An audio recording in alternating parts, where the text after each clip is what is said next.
బాబయ్య ఎంత కావాలి? 3 రోజులుగా ఏం తినలేదు తాగలేదు. ఒక 100 రూపాయలు ఉంటే దానం చేయి బాబయ్య. ఓ అవునా, ఈ 1000 తీసుకో, ఖర్చులుకుంటది. అబ్బా ఏమి దానగుణమయ్యా, నీ దానగుణం నీ మొహం చూస్తుంటే నీకు ఒకటి ఇవ్వాలనుంది.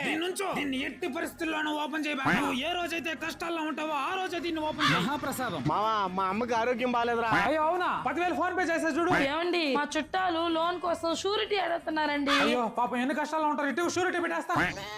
సహాయమే కదా, నేను చేస్తానులే. తీసుకోండి తీసుకోండి తీసుకోండి. సార్ మీరు షూరిటీ పెట్టి ఎగ్గొట్టారు, డబ్బులు మీరే కట్టాలి సార్. సార్ ఈఎంఐ అప్పు కట్టండి. ఈఎంఐ స్కూల్ బిల్ వచ్చేసింది, మొబైల్ బిల్, చదువుకున్నావు, సిగ్గులేదా? నువ్వు కష్టాల్లో ఉన్నప్పుడే దీన్ని ఓపెన్ చెయ్యి.